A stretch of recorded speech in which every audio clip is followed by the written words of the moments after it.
What's up, YouTube? This is Too Raw for TV. So the word is out now that LeBron James will miss tonight's game against the Denver Nuggets due to soreness or pain in his ankle, the same ankle that has caused him to miss uh, 20 games in a row. Okay, this season. He left the game early yesterday due to soreness in his ankle. Um, I'm making this video right now because I hope that he's able to overcome this and get back to health. But I have to be honest with you, okay? And one thing on this channel you can never say about me is that I've never been honest with you, okay? You may not have liked what I said. You may not have liked how I say things at times. But whenever I'm talking to you, I'm always telling you what I'm getting from just watching basketball, watching the NBA over the past 31 years, okay, and having seen patterns, great players who go through injuries or just through the duration of their careers, and there's certain things that you just notice. And once you get to LeBron James's age, first of all, it's amazing that he's been able to play at this level for this long. The only guys that are in his league as far as playing this long and still playing at a high level are Karl Malone, Kareem Abdul-Jabbar, and Kobe Bryant. And he even exceeded them this year, averaging 25, 8, and 8. Um, but I think that we're seeing possibly, possibly the beginnings of the end of LeBron James's dominance in the NBA. Now, I could be wrong. I have said in the past I thought he wasn't in his prime, which he wasn't. But when I say someone's out of their prime, I'm not saying that they still can't be a dominant player. I'm just saying that his absolute best basketball, where he could carry a team by himself all the way to maybe the conference finals, which he did before, or deep in the playoffs, those days are over. He's going to need more help, okay? And he's had that with Rondo recently, or AD, or Drummond, or in the past, Bosh, Wade, whatever. No matter how great an individual player you are, you're going to need some help.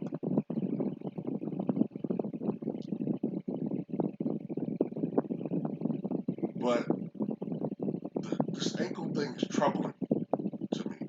And I'll tell you why. He doesn't seem to be sure of himself. When you listen to that statement where he said, I don't think I'm going to be 100% again. I know a lot of people say, oh, that's a built-in excuse for him. Look, I get that, okay? But at the same time, that should be a very alarming statement from people who have listened to LeBron James over the years, the last couple of years.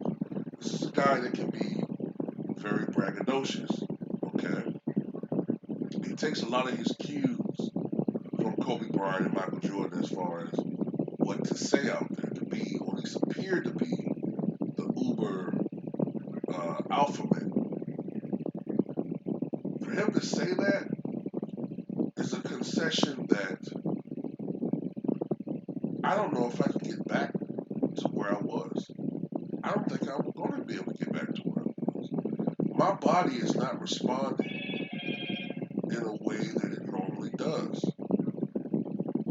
Something's different this time. He didn't talk like this when he came back from the groin injury. He didn't come back from. He didn't talk like this. So it does bother me because one of the problems when you're an older athlete and you come back from injuries is that it takes more out of you. And when you're also an older athlete, you're more prone to,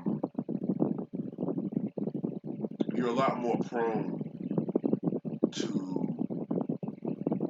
recurrence of other injuries or getting, recurrence of the injury that you already have.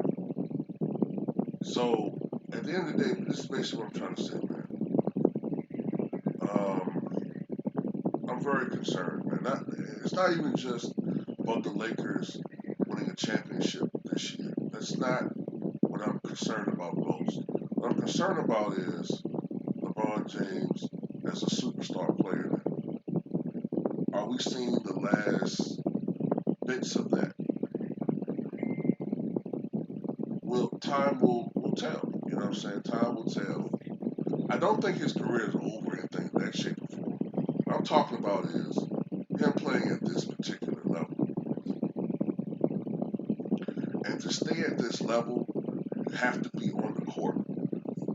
I'll give you an example I'm talking about.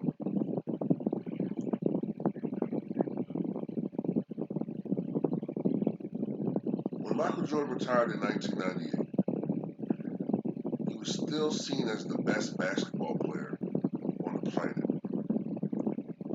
You fast forward 3 seasons, and when he came back, he was a complete shell of himself.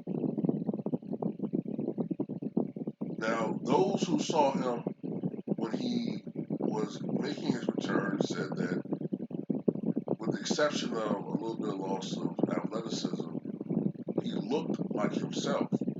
But then when he was going his raw test and he fractured his ribs, and he never really fully came back from that. While he did look good in Washington, those who said they saw him before the injury said he was never the same. Um, Kevin Garnett, 2008 NBA Finals, Garnett was dominant. Okay. That year, if I'm not mistaken, he was Defensive Player of the Year, although Paul Pierce won Finals MVP. 2009, Garnett suffers an injury. Now, at the time, Garnett was 34 years old, but he had been playing in the NBA since he was 18. After that injury, Garnett was never the same player again.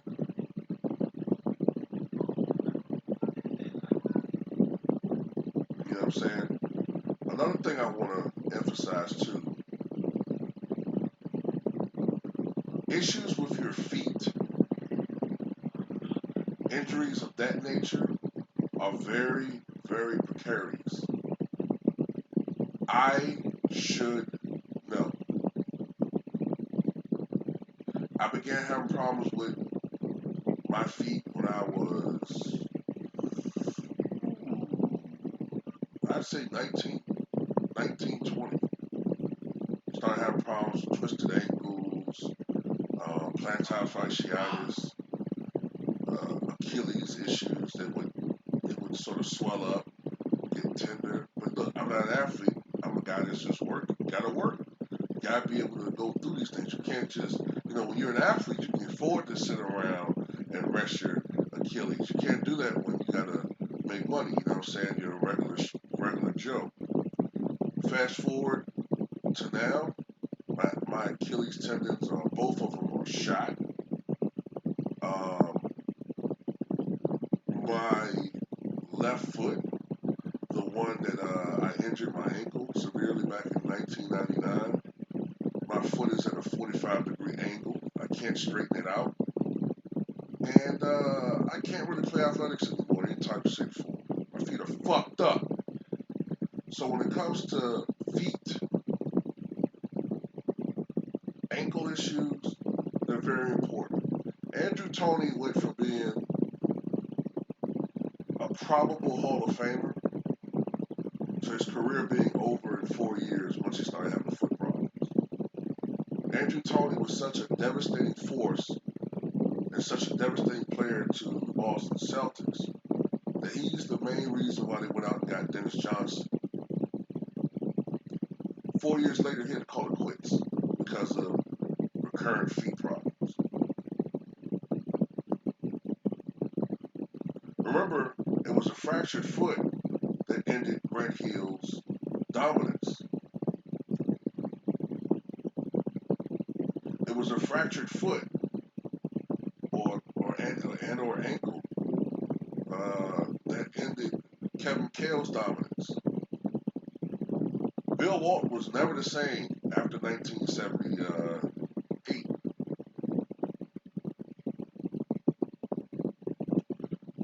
So yes, when it comes to high ankle sprains, any type of lower leg injury, especially to a guy that's as heavy as LeBron James is, um, it makes me worry. Okay, um, championship right now is not what I'm most concerned about. That's what I'm trying to say. Like, as far as LeBron just being able to come back and be himself, that's what I'm concerned about. You know what I'm saying? Look, I know a lot of people have LeBron James fatigue syndrome or whatever that is. You know what I'm saying? People felt the same way about Kobe back in 2012. People don't want to act like they remember that, but I remember people saying, "Man, I'm tired of hearing about Kobe. I'm tired of hearing about Kobe. I'm tired of hearing about Kobe." Now people wish that they could hear Kobe. You know what I'm saying? People wish they could hear his voice. So that's why I'm falling back from all of this anti-LeBron shit because you never know what's in store with history. You know what I'm saying? You never know what can happen. So at the end of the day, you know what I'm saying? I hope that LeBron James is able to come back from this type of injury. I think this is the most serious of his career. And, the fact that he comes back and he has to immediately go back out is very concerning. But tell me what you guys think. All right.